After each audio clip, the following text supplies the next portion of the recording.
Finding La Cloche. That part's easy. It's a boulder that rings like a bell when struck. Living to tell about it. That's a clause which is supposed to add tension and drama to the presentation. When you've just turned 88, you're allowed to add this clause to the title of any of your stories.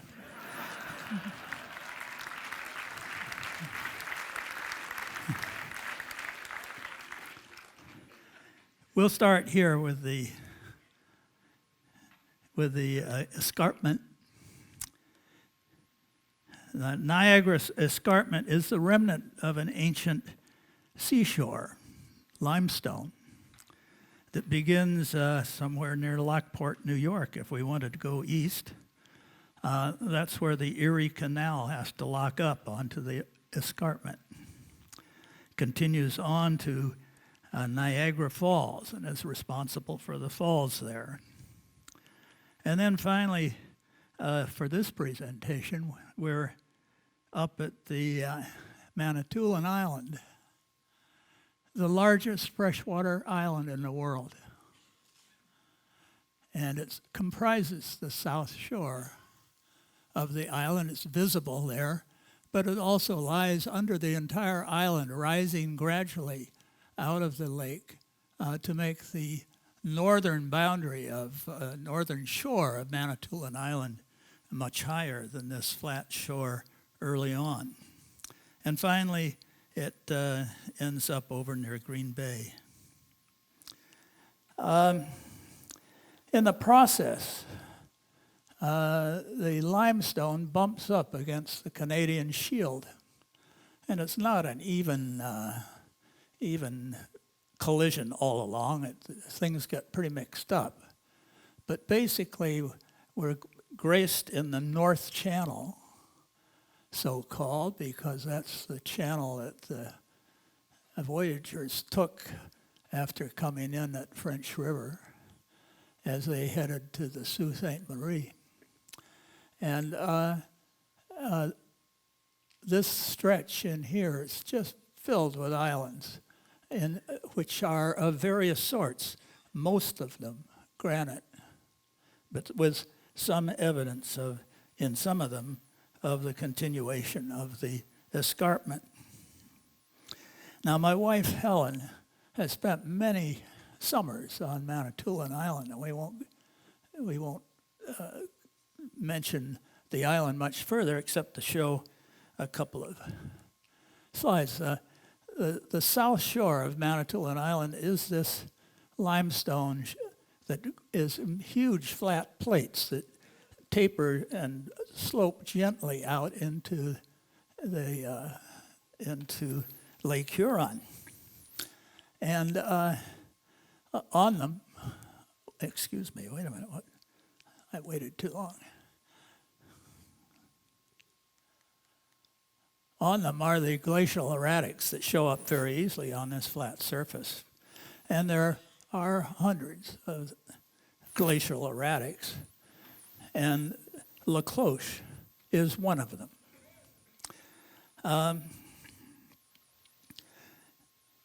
One of the advantages of the Alvar shore, so-called, this limestone shore, is that you get free tennis courts.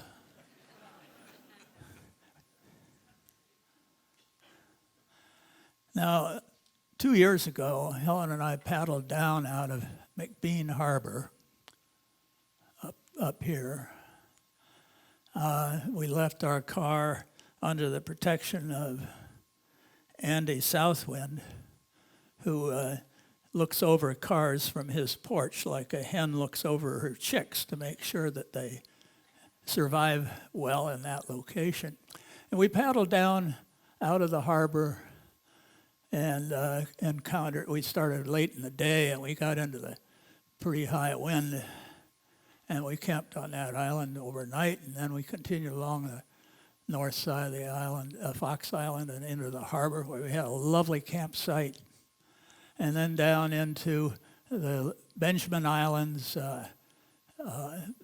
playing around in the various parts of those islands and ended up out here with a nice south wind behind us and huge swells that just sped us along until we sort of pulled in behind here to look over getting into this cove on Croker Island. And a nice sandy beach there. And then because the weather forecast for the next day was bad, we got up and were on the water by daybreak, and we were paddling up this way when we decided that it was time that we dealt with this issue of La Cloche.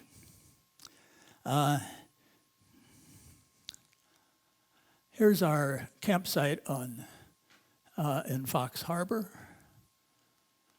Here we're at Croker Island on the sand. And now we've got a satellite map, and as we got that out the morning that we were zipping north at a good rate of speed, and excuse me, there.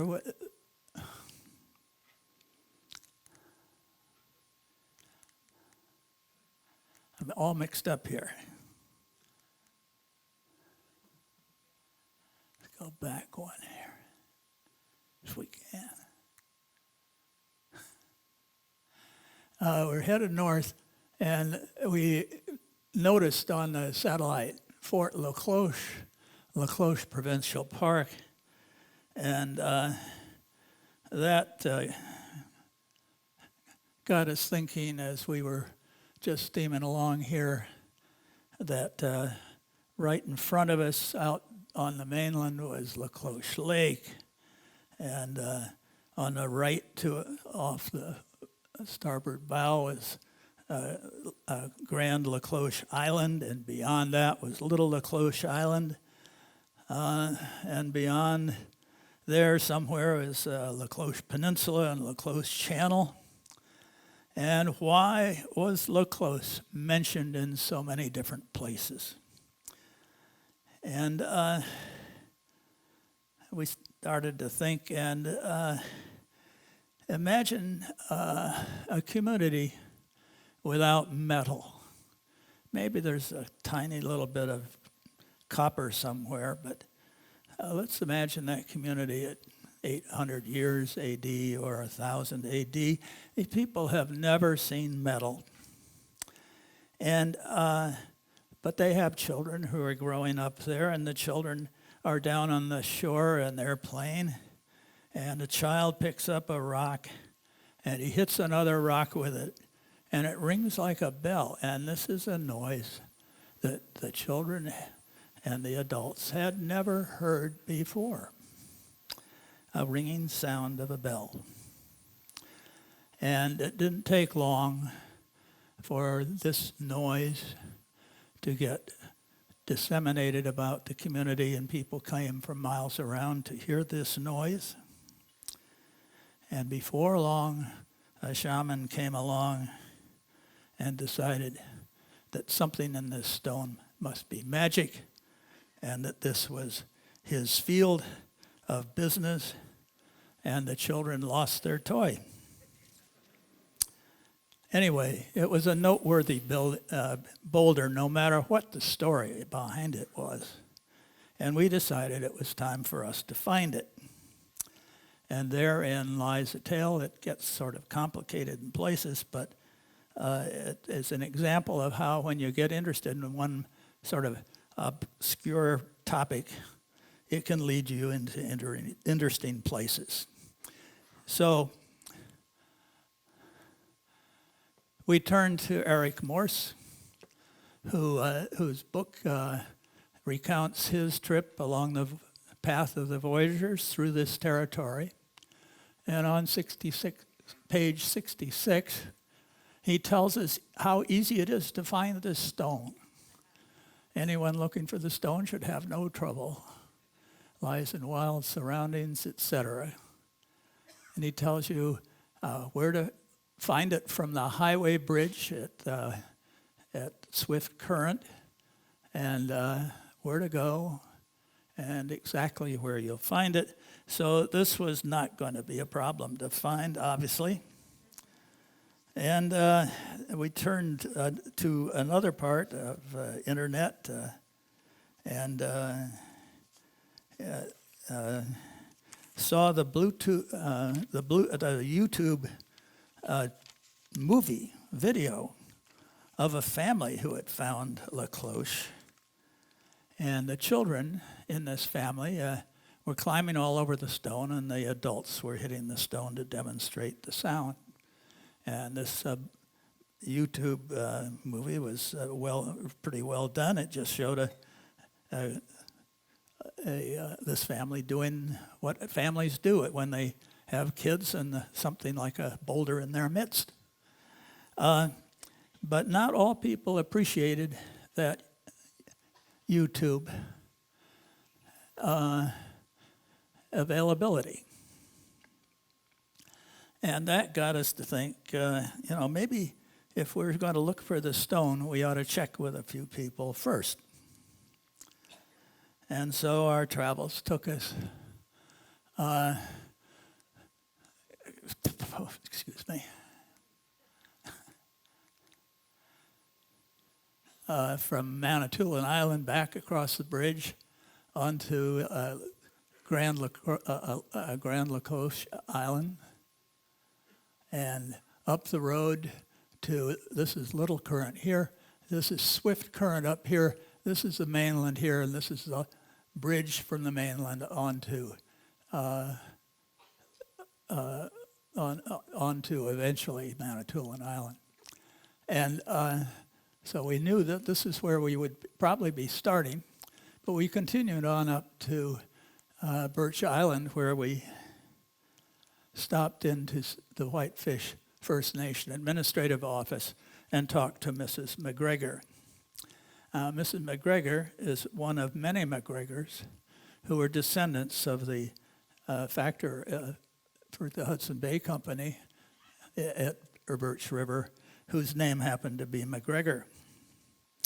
And she explained that, the La Cloche has been moved. It is not on our territory, but it's now available. You can reach it by road. And although it's still a sacred object for the Whitefish Nation, it is there's no prohibition to going and seeing this boulder. So down the road we went to the turnoff on this road to the Fisher Wavy Harbor and Quarry, because that's the road she told us to take out to find the stone. And you notice the sign, I keep doing that.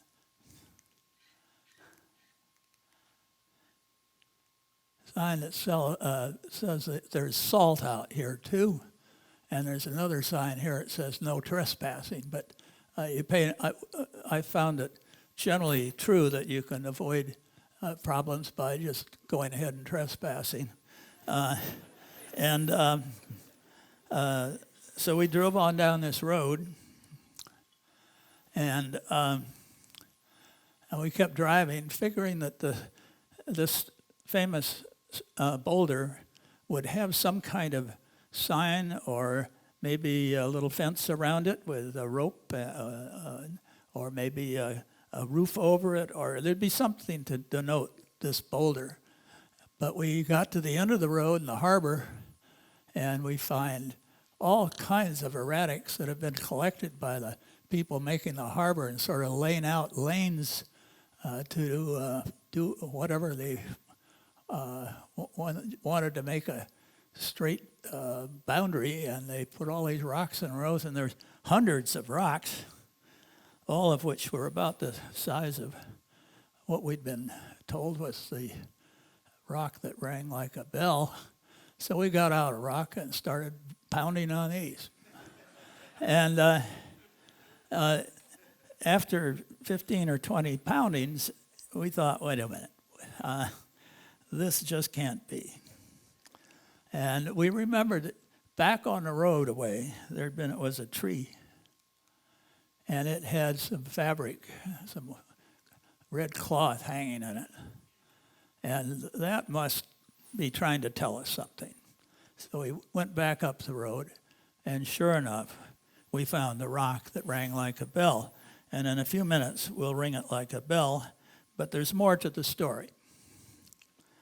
Because having found it, we decided this is really dumb to get to this boulder with the car. We need to go back and do it right and come in a canoe. So a year later, we returned. And we went back to Mrs. McGregor, and she gave us this ticket, this permission for $5 a piece to visit Dreamer's Rock, which is a sacred rock of the Whitefish Nation people. And this is a real rock. This is a whole island of rock. And so we went back to our satellite map, and this is the highway up here. This is a swift current. This is the whole thing, one huge chunk of granite and Dreamer's Rock. It's the highest point in miles around. And this is the road into the property owned by the First Nation and their powwow area. And I didn't point out in the permission we received, it says we could not take liquor, we could not take drugs, and we could not take photographic equipment onto Dreamer's Rock. But the satellite camera had passed over and made it possible for me to offer this without, I hope, offending too many people. Anyway, we had permission to put our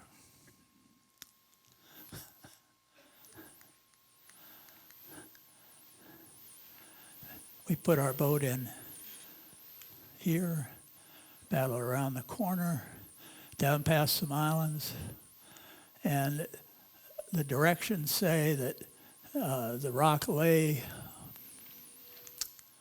a mile beyond the last point you could see from swift current, which is this point here. And so we got to that point. We went on down around into the narrow spot between Little La Cloche and Grand La Cloche.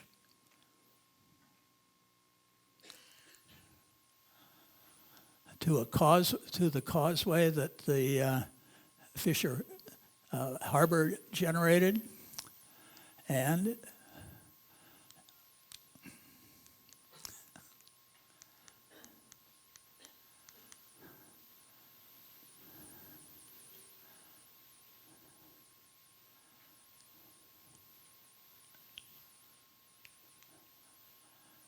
there are the three rocks. This one being La Cloche.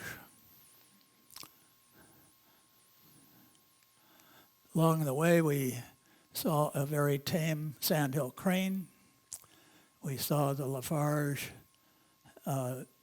harbor, the second harbor in this area, where nickel ore is going to be shipped to trucks off of ships that bring it in, and the trucks will haul the ore up to Sudbury. We turned right and encountered the causeway and the small channel that Morse had to drag his canoe through by force. It's now replaced with a large culvert. The entire topography of the territory around the causeway has been altered by the excavation, the presence of a large limestone quarry just beyond where we have left the canoe. But according to the description that Morse left and our best judgment somewhere in a couple hundred feet in front of or behind the canoe is where the stone originally lay before it was picked up by the road builders and dumped in this field up the road. So we hopped out of our canoe here, turned the corner, walked along the causeway.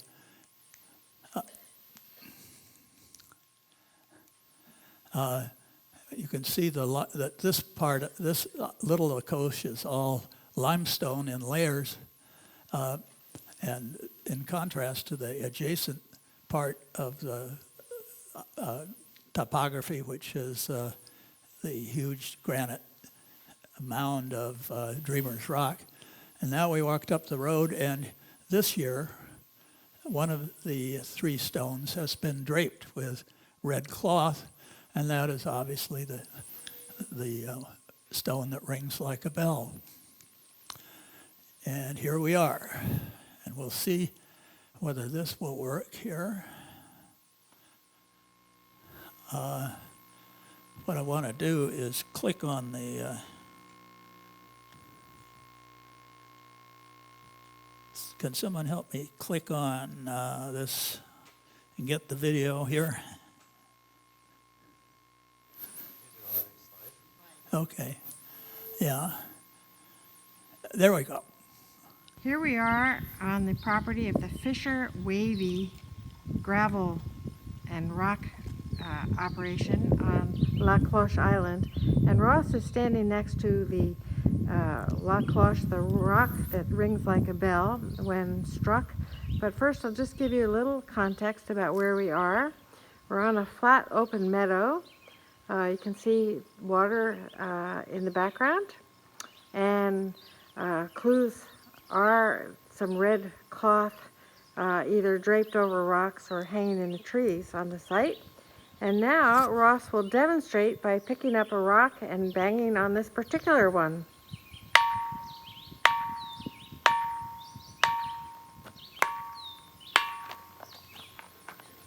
I broke the rock there.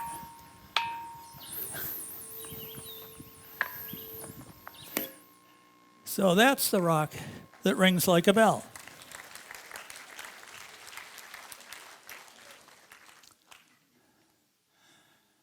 Now, I'd just like to make a couple of comments. 1967, when Eric Morse was here, this harbor is new since then. So is that pile of salt out there. So are a lot of other things. Here are the silos for the transfer of nickel ore that's going to be shipped by truck from here. This is the port just above where we were.